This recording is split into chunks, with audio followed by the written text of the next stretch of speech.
So for those that don't know, Core 5, we're founded in 2012, currently 190 strong across two offices, so primarily London, but also operating regionally across from our Birmingham office. Um, Primarily QS focused, but we do offer EA services across a number of schemes.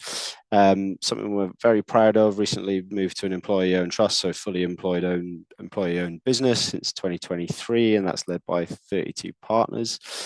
Couple of stats we're always proud of: 84% repeat business, and Building Awards Consultant of the Year finalist 12 times in a row. And certainly something we're a firm believer in the business is the small firm feel and big firm experience. So something we'll hopefully highlight as we go through the presentation.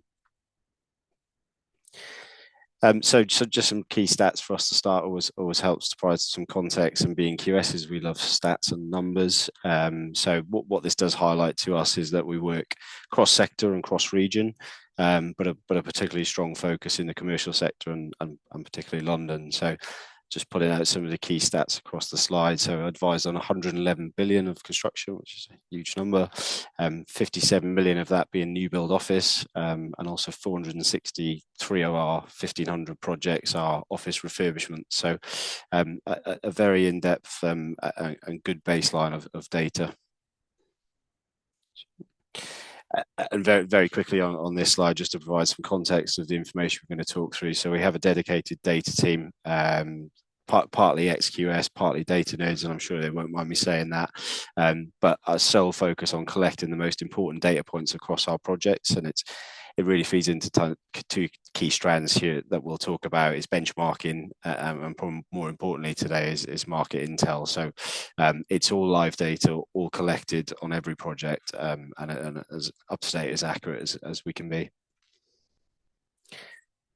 And something we do like to finish on, and just before John touches on his section, is a slide I think is really interesting. We'll call it Core 5 Crane Vista, but this is looking east across Waterloo Bridge, and it does provide some context around the data we're going to analyse today. So these are 5 kind of major projects, 4 of which office developments.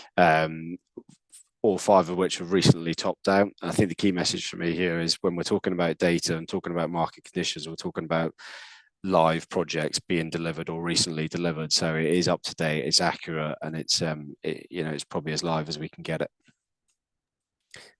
And I'll hand over to John now to talk through some of the market slides. Super. So we do a market update every quarter. Within about, I don't know, 10, 20 minutes of publishing, it's out of date because someone invades somewhere or price of something goes up and now. So I've updated all the charts, including this morning a few charts on crude oil and copper, that sort of thing. I've also actually written the Q1 2026 report. We're just waiting for a little bit of sign off and it'll be out in the next couple of days. So you are going to get the most up-to-date picture of what's going on in the world. So we generally split this presentation into 2 parts. So demand side is the appetite for building. Supply side is, are there enough firms, people, and materials to deliver on that building? So a few headlines we'll go through.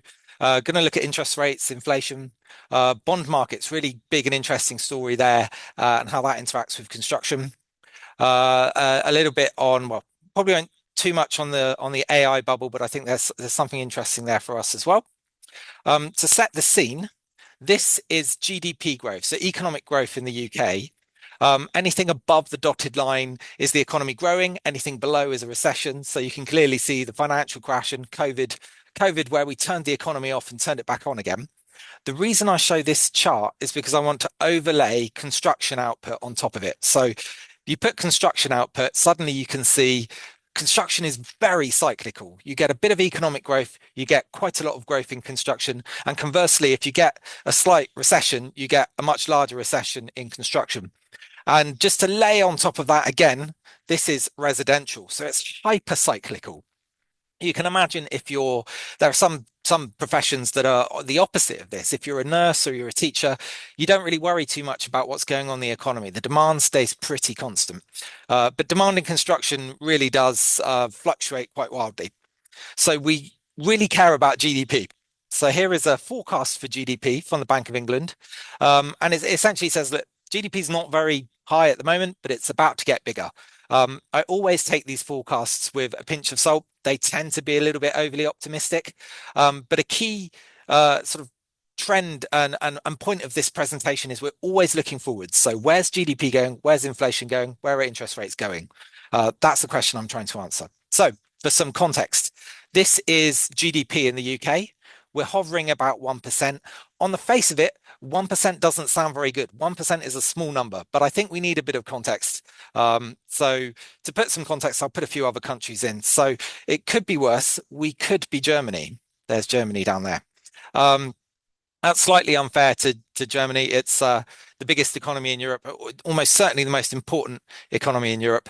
But it does kind of show that we're not alone in having sort of low rates of growth. Now, Germany's really struggled with their mid-size industrial companies, really struggling to stay competitive, particularly in the face of Chinese imports. So China has a massive overcapacity in manufacturing, and the domestic economy can't absorb it, so they're sort of pushing that onto the rest of the world. So this is Chancellor Merz, and he is spending 500 billion. Actually, he's probably going to spend €1 trillion, essentially on a sort of stimulus package. So lots of infrastructure, but also big story around Europe is that a lot of this money will be going on shoring up defense. So we're all required, as America sort of steps away and a more bellicose Russia on the doorstep, we really need to boost that deterrent, and that requires spending a lot of money. The only problem with a deterrent is that voters don't really reward you for stopping an invasion. The invasion that never happens never kind of gets recognized. So Merz has been accused of sort of using that money maybe to invest more instead of investing in day-to-day spending, welfare spending, that sort of thing. But the point here isn't really to pick on Germany. It's just to say that these things that we're all wrestling with, like whether to do big capital investment or spend on welfare, they're really quite similar stories all across Europe. And I think if you're only sort of tapped into the UK news, you kind of miss that picture. So we're a bit better than Germany. This is the US. US is just an outrageously dynamic economy. They have a tech sector that, well, Europe's tech sector is almost a statistical anomaly in the face of America's tech sector. Very dynamic, always growing. So these two really bookend the G7 in terms of growth rates. The UK is in the middle. Here's everybody else. So you got your Italy, France, Canada. And obviously, I didn't start with this chart because it's a little bit spaghetti junction, but it does kind of show you that we're typical. So if you ever think there's a little bit too much doom and gloom around the UK, we're really quite typical for an advanced G7 nation. So that's the GDP story. And we can expect to probably, conservatively, I think, hovering along at 1.2 for the next few years. It is probably realistic. Nothing really suggests to me that we're going to take off. So that's GDP. On to inflation. Now, inflation, just to really hammer home this point, we're talking about consumer price inflation. So it's a basket of goods. Now, the reason I say that is because we are going to look quite specifically at construction inflation in a bit. We've got very specific metrics on wages, on materials, that sort of thing. But we really care about this because we care about interest rates. And the Bank of England is targeting this. Unfortunately, your eyes are always drawn to the most interesting part of this chart, which is that massive burst of inflation post-pandemic and with the Russian invasion of Ukraine.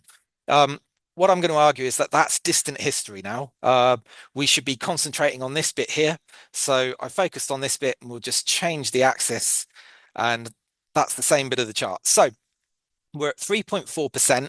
There was a slight uptick last month, but that is a kind of a statistical weirdness. They took the date that they took the inflation data on was a little bit too close to Christmas and the airfares were a bit higher. Most economists expect that inflation will fall back to the 2% target quite soon, actually. So the governor of the Bank of England said that he expects it by April, May. So I've put a dot there. And this is fantastic news for two reasons. One, things will be cheaper, more spending power. Number two, the closer we get to target, the more confidence the Bank of England will have to cut those interest rates. So that's really good. And doing that trick with the G7 again, just to make the point that The UK has been a little bit of an outlier. Other countries have really managed to get on top of inflation a bit sooner. But you can see here the UK at the top, just a slightly stubborn, persistent, annoyingly high inflation. So that's really good that we're hopefully, touch wood, all on target to get back to 2%. So where does that leave us with interest rates? Well, we're at 3.75%. So we had a cut in, what's it, December 18th. I think what you'll notice about this chart is that we were very quick to raise rates and the steps are kind of getting a little bit longer. So there's longer between cuts now. That pace of cutting is becoming a little bit slower. The other thing to realize about this is eventually it will stop. We will find a new normal. So markets are expecting us to be about 3.28. That is what they will cut by 0.25 every time, but this is a weighted probability. So by the end of 2026, we should be about 3.25% on the base rate. And actually, that's probably close to the terminal rate, the end rate that it's going to stay at. What you'll notice about that is a lot higher than the pre-pandemic rate, which was about zero. And we call that era, it has its own name, ZIRP, so zero interest rate policy. As all sorts of really fun things happened when money was almost free. It was quite easy to get your sums to stack up and get investment for things. Now it's much harder. But this is certainly good news. A couple more cuts might help some of the spreadsheets tick over to projects viable and get things moving a bit more. So moving on to bond yields, this is the 10-year bond yield for the UK. I've put Liz Truss's mini budget on there. She gets a lot of flack, but actually she just timed what she did very, very badly. So if I put the other G7 nations, you'll see everyone's yields were going up at the same time. But another thing you'll notice about this, just as with inflation, the UK is a bit of an outlier. The United Kingdom there is a bit more of a yield there on our bonds. So that is the market saying, hey, if you want us to take on your debt, we think you're a little bit sus. You're going to have to give us a little bit more back compared to other countries. But there's a strong chance that at some point the markets might say, oh, we're stuffed. We really just can't eat any more of this debt. And the yields might have to rise even faster. Governments have become very comfortable with issuing quite a lot of debt. But I think the implications for property are, well, there's a couple of implications. One is simply that this is what we might call the risk-free rate. The United Kingdom state is not going anywhere. This is a very safe place to put your money. So why invest in something riskier like property, or when the risk-free rate is you can reasonably good returns without taking a lot of risk? So that's the point. Now moving away from some of those macro factors, so we've covered GDP, interest rates, bond yields, and inflation. This chart here is output growth in some small labels there, sorry, but some output growth in construction. So literally the value of construction that has happened by subsector. Two interesting things. So one is the red line, which shows all construction. That line recovered to pre-pandemic levels about 4 years ago, but it's horizontal. I mean, the sector is not growing, it's not contracting, it really is bumbling along. Obviously, some parts of the whole industry are doing better than others. Industrial work has really taken off. So that's a category that includes data centers. That's probably obvious why that's up.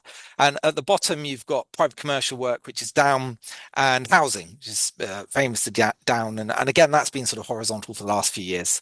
The exact same chart, but just rebased 1 year ago instead of pre-pandemic. Commercial's down a bit. Industrial work is up a bit. I find it interesting, that if the AI bubble does burst, and suddenly that massive investment in data centers disappears, well, that could potentially be a good thing for the commercial sector if it frees up resources in terms of contractors and materials and MEP equipment that can be used elsewhere, because that's a particularly difficult sector it's easy money for a lot of contractors. You've probably seen this one, the S&P Global UK Construction PMI. So they survey about, exactly 150 firms, and they ask, have you bought more this month than last month? So if it's green, the sector's expanding. If it's red, it's contracting. We've got 12 consecutive months of contraction. I've only put 13 months on here to show that, occasionally it is green and not red. I mean, this is not good news. The very sharp contraction in November, the budget came quite late November, and I think there was a feeling that we were waiting for less uncertainty, so that to sort of dissipate. It did, and we still registered quite a sharp contraction in December. So that really sets the scene, I think, quite well for the demand side. Demand is quite lackluster at the moment. So I want to share, there's a big industry of people trying to forecast where construction's going. So Experian, they produce figures. Here is their summer 2023 forecast. So they thought that the sector would be growing by about 3% in 2025. Then came there a year later, summer 24, and they've moved that forecast to the right. You see that growth is suddenly not going to hit as quick. It's going to come a bit later. Summer 2025, and again, that growth has shifted again to the right. And then the most recent one, winter 25, again. So you can see this consecutive pattern of sort of second guessing that recovery. Oh, next year, the next 6 months, those projects will arrive, everything will kick off, and it doesn't quite get there. And this is a pattern that is repeated by all forecasters, but also all consultants. So consultants are always basing their TPIs on this imagined recovery that doesn't quite happen, and then they push that out 6 months ahead. So that's the demand side. Demand is lackluster. Supply side. Are there enough materials, firms, and workers to meet demand? So we'll cover some of these headlines, a bit on commodities, crude oil, materials. We've got a little bit on procurement. And there's a perennial problem of in the labor market and of skills. So we'll cover some of that. Two charts. So the chart on the left, this is commodities. You'll notice copper. I've got a separate chart for copper, but huge rises in copper, and several contractors sort of saying they're reluctant to fix prices when they're expecting copper prices to rise even more. Aluminium has risen on the year, so that's used in cladding, as is zinc, which is also up on the year. But the big story, I suppose, is that energy commodities are down. It's a very good thing when you're using a lot of energy. It's a very energy intensive industry. On the right, we have materials prices. Now, this is published by the Department for Business and Trade. The data has been paused for a year, and we only got this last week, so it's very well timed. They collect key construction materials, and there's some really interesting things here. So fabricated structural steel and ready-mix cement, they are pretty much steady on the year. So they're the big ticket items where you have a big quantum of materials. So that's good news. Rebar is down 7%. So that's good news. But generally, a sort of aggregate basket of building materials comes out at 3% on the year. So that's how things are moving generally. Now I'm going to pick on two commodities. The first is oil. So I updated this chart this morning, see if there had been any big change. Crude oil, I think it's actually less important than people imagine. There was a time in the 70s where the economy was really addicted to oil and processes were really energy intensive. When the first oil shock came in 73 and the price of oil quadrupled, that had a huge effect on the economy. But we're much more diversified now. Processes need a bit less energy. But the story is quite interesting. It reacts to certain things. So in April, there's a big fall when Donald Trump announces tariffs, and then it recovers when the market sort of calls his bluff. There was Israeli strikes on Iran and then American strikes, and the sort of price went up. But the general trend has been down, and that's largely because OPEC, the oil cartels are famously quite unstable. They've not been able to maintain discipline, so they've sort of turned the taps on, so there's greater supply. But the real reason I put this on is because a couple of weeks ago, I came in on a Monday and 4 people asked me about Venezuela and what that would do. But the real thing that's going on here, I think there's been an uptick in the last few days, and that's probably America concentrating more military resources around near Iran and what's been going on there, and sort of maybe a bit of nervousness of interruption there. But I don't think the markets are great at pricing that sort of geopolitical instability. But with Venezuela, it kind of seems that the crude is only really good for making tarmac. It's quite hard to refine, and the infrastructure needs updating. So it might be 5, 10 years before anything in Venezuela leads to increased supply. Um, Copper, on the other hand, so I updated this morning, and this one really is quite interesting. So, a series of natural disasters in copper mines over around the world. So we've got three here: flooding in the Congo. I think there was an earthquake in Chile, and there was a landslide in Indonesia. And this has all shut down a big chunk, perhaps 10% of copper production. And so that scarcity has now sent the price up. We've got certainly contractors, like I said, a bit nervous about holding prices when they are expecting perhaps the price to rise even sooner. So you can see it's been rising even since the start of the year. It's gone up quite significantly. So that's interesting and one to watch. Uh, Here we have, so that was materials. I'd say actually generally these things are quirky and they're fun, but a lot of the time I present to clients and they say, it's great that you put a bit of variety in here with the copper, but just tell me about steel and concrete. So that's why I make that point about steel and concrete. They are sort of steady on the year, and they're the ones we need to probably worry about more. There is an interesting thing happening with steel, though. I think there's some contractors telling us they really don't want to fix until the steel's in the country. And that's because essentially there's a global oversupply of steel. And I think everyone's trying to dump their steel on anyone else. And so you get tariffs and quotas mean you don't quite know where those tariffs and quotas are going to be in 6 months. And before you've brought it into the country, you don't necessarily want to fix. So I'm going to move on to firms. Now, this is construction insolvencies. The red line is construction. The grey lines are every other industry. So you've got your hospitality, your healthcare, education, all of that. And I've made it relative to January 2020. So what we can see is that when the pandemic came along, insolvencies fell. Businesses weren't failing because there was so much business support.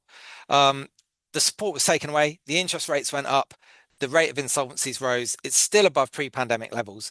The good news is that it's trending down for construction, relative to pre-pandemic levels, relative to every other industry. It's actually doing really well. Unfortunately, the trade press, they play a bit of a game every month when these stats come out and they say construction has the highest number of insolvencies of all sectors, which is true, but it simply just has the highest number of businesses. So it's not a particularly interesting thing to say.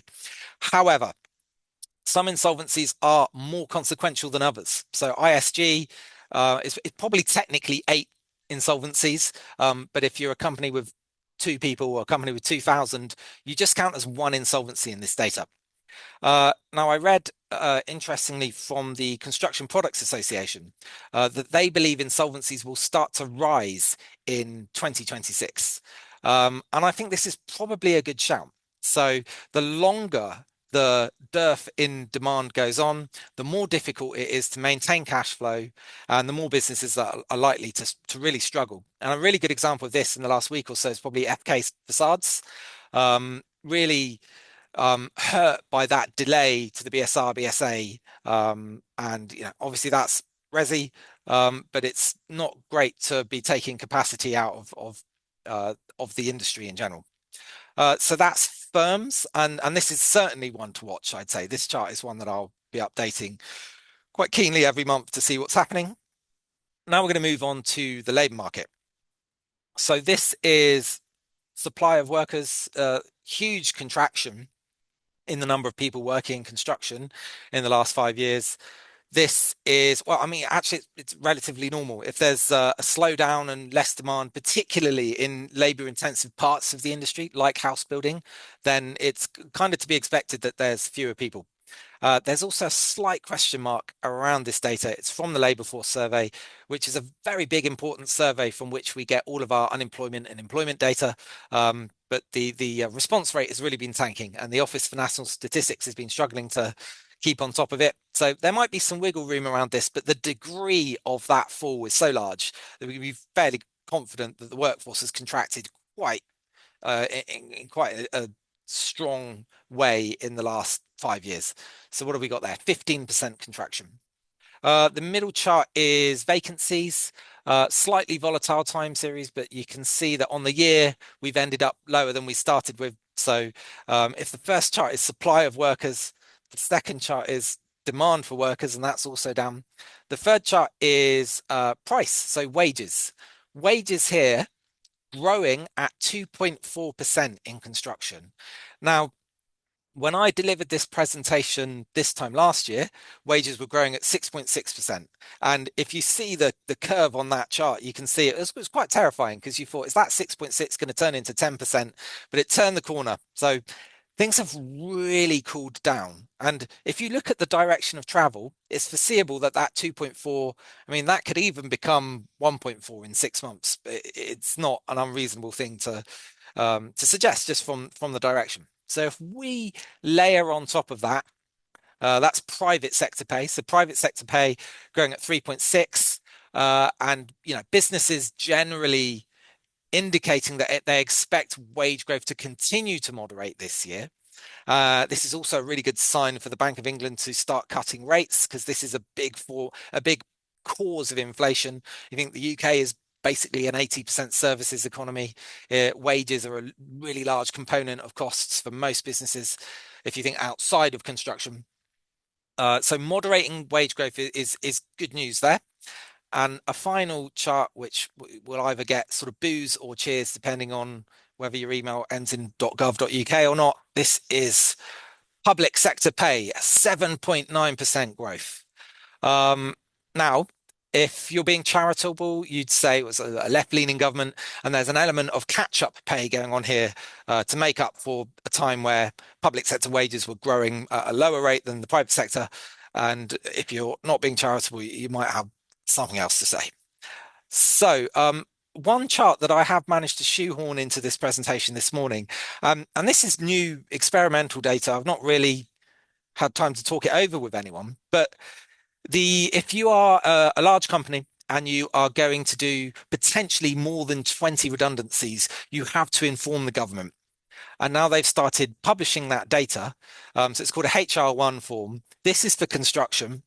It's what have we got? It's the sum of the last 12 months. So the obvious pattern is when COVID came along, redundancies started to rise. They then fell as the economy opened again. It's been gradually rising, but I noticed a very sharp uptick in redundancies in December of last year.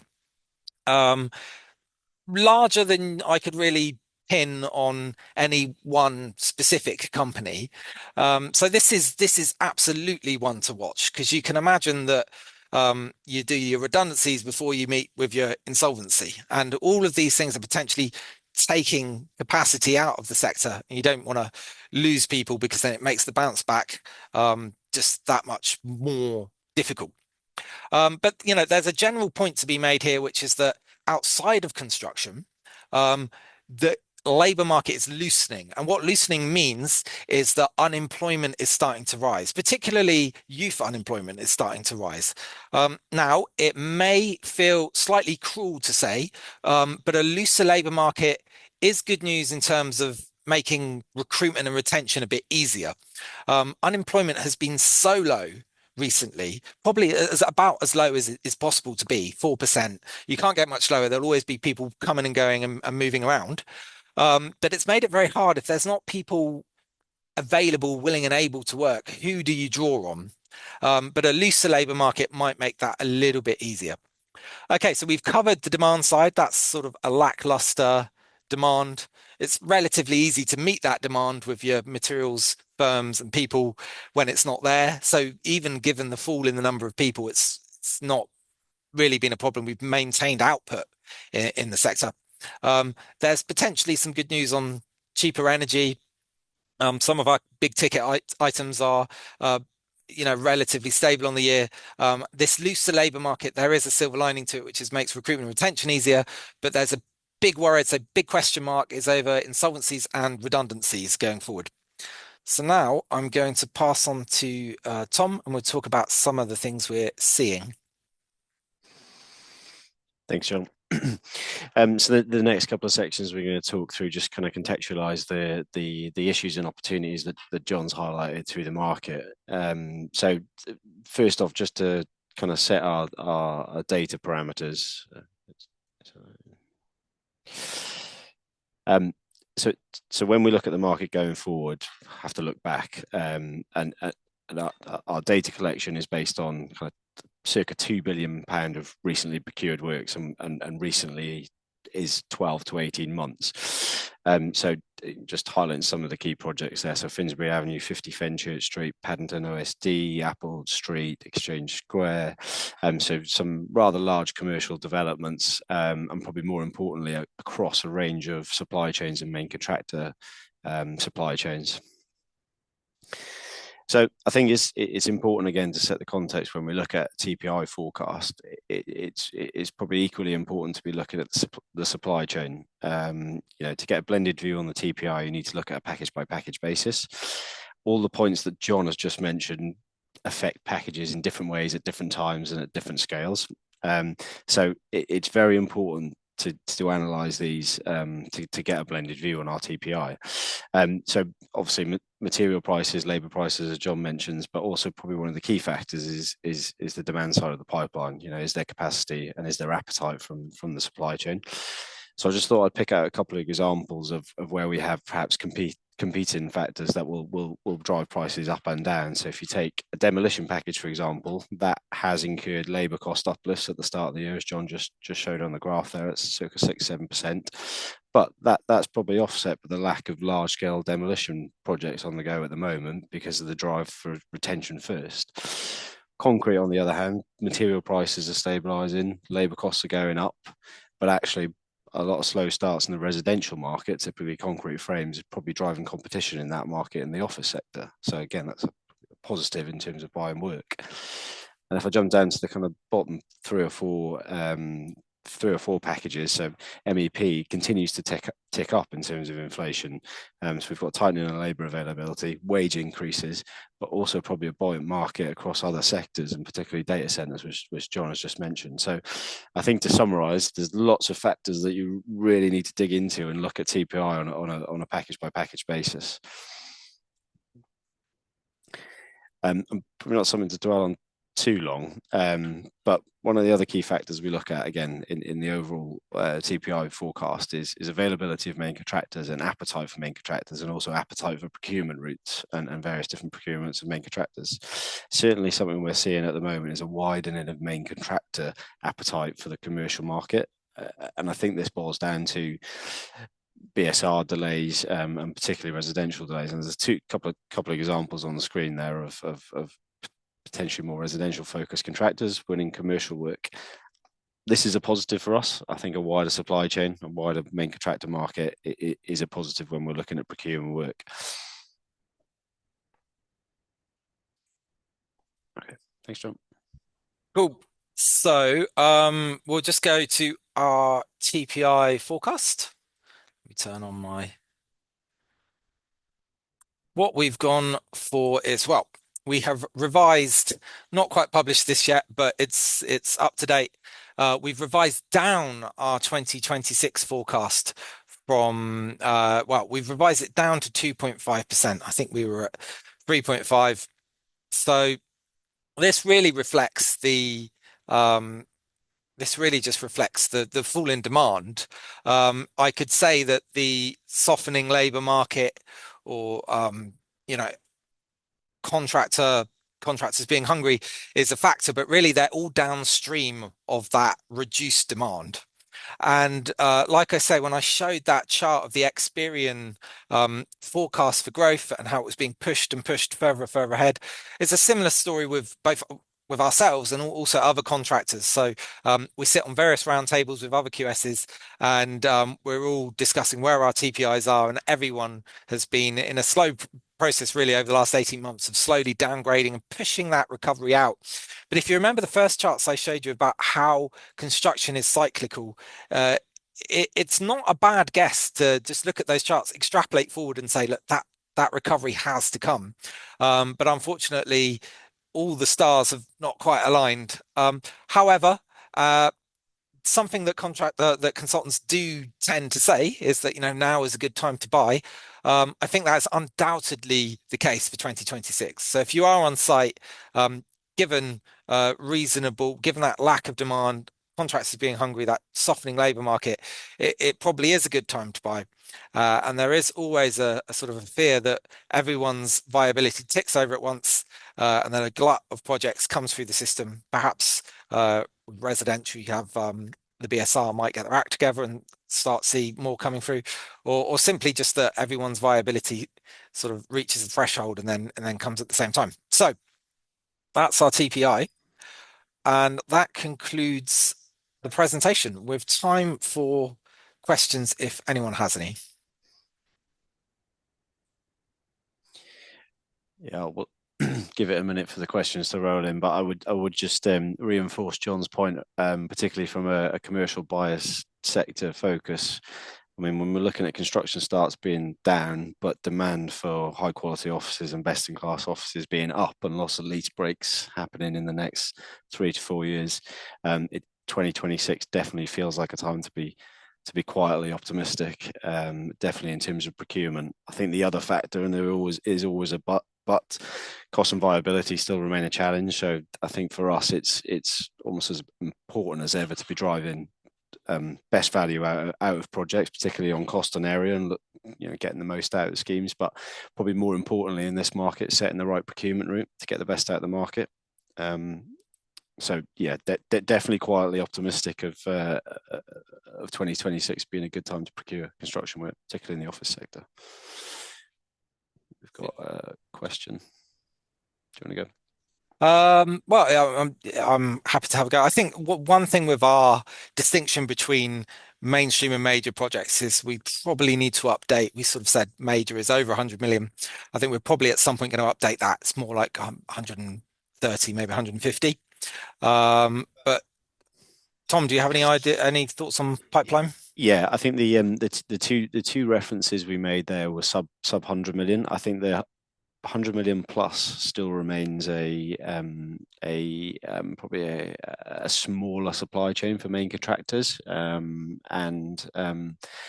I think we have to consider probably different procurement routes when we're looking at over 100 million. I think we're hopeful that some of the contractors we referenced there will be interested in looking at projects over 100 million, but I think we're certainly more confident that the lower in the TPI in the mainstream market will be a combination of all the things John mentioned, plus an increased capacity in the market.